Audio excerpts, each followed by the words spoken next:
Ну а поки країни Заходу ще думають про те, як саме розширювати свою присутність в Україні, Росія повним ходом готує гібридну агресію проти держав-членів НАТО на їхній власній території. Бо Москва вирішила в односторонньому порядку зсунути кордон з Литвою та Фінляндією у Балтійському морі. Про це йдеться в проєкті постанови російського уряду, опублікованого на порталі так званих правових актів. І після початку активного обговорення цього інциденту у світових ЗМІ росіяни знають, що зробили. В принципі, те, що вони роблять і завжди, почали приховувати цей документ і намагатися сказати, що це просто західний вкид.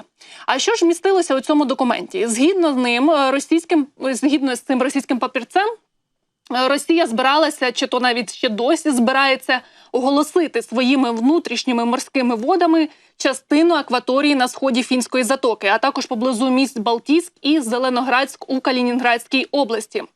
Зі свого боку, Міністерство закордонних справ Литви вже відреагувало на цю ініціативу, назвавши її свідомою, цілеспрямованою ескалаційною провокацією для залякування сусідніх країн. Литва вважає це ще одним доказом того, що Росія загрожує не лише Україні, але і безпеці всієї Європи.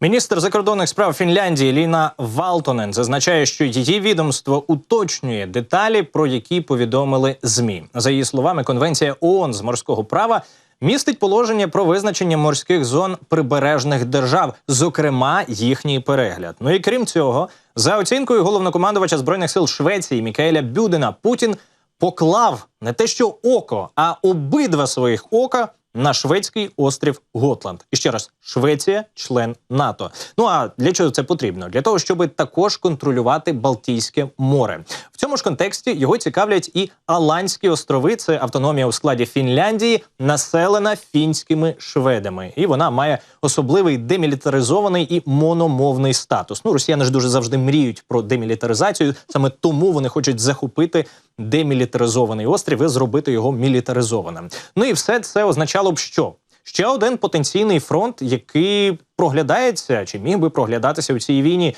З одного боку, це могла б бути гібістська провокація Путіна, аби чи то залякати Захід, чи то відволікти сили Заходу від України, де бойові дії і так ідуть повним ходом. Ну от щось на кшталт його нової харківської операції відносно Донеччини чи то Запоріжжя. Але з іншого боку, ми ж не виключаємо, що ця обмежена харківська чи то вовчансько-липцівська, липецька операція у перспективі могла б перерости у повноцінний наступ на Харків, чи не так? Тобто повністю виключати можливість реальної агресії у Балтійському морі також не варто. В такому разі головним запитанням було б, мабуть, а що станеться швидше?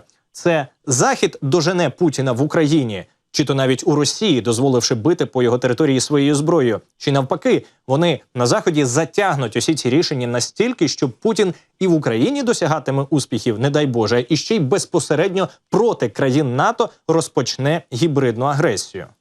До речі, наші військові експерти говорять, що з одного боку було б навіть і непогано, якби Росія розпочала ось це і відкрила другий фронт з країнами Балтії, тому що за цей час би і ми підготувалися, і, можливо, б саме тоді Захід включився ще більше і зрозумів, що Росія не просто не має не перемогти у цій війні, а що Росія взагалі має бути знищена в цілому і зникнути з карти всього світу. Тому що Росія – загроза не лише для нашої держави. Здається, що це зрозуміли всі, але не так би, як би нам того хотілося. Ну і ще дуже цікаво, що Путін підвищує ставки, він намагається залякувати Захід, він робить провокації, він проводить ядерні навчання, він дуже активно задіює свої спецслужби в країнах Європи, і, відповідно, це буде тільки наростати.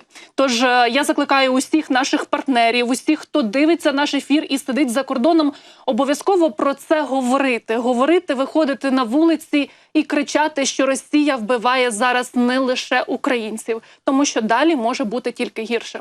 Однозначно, головне завдання зараз для нас усіх – це щоб кожен робив максимум. Максимум залежного саме від нього і від неї. А про те, що не залежить від кожного і кожної, Ну, якщо можна так в принципі казати про українців, що від нас може в принципі взагалі в всесвіті щось не залежати. Ну, якщо вже таке є, то просто, мабуть, не варто витрачати на це свої сили, які можна було б витратити на те, що точно наближає перемогу у війні, точно дає можливість Україні зберігати свій особовий склад, зберігати здоров'я і життя наших солдатів.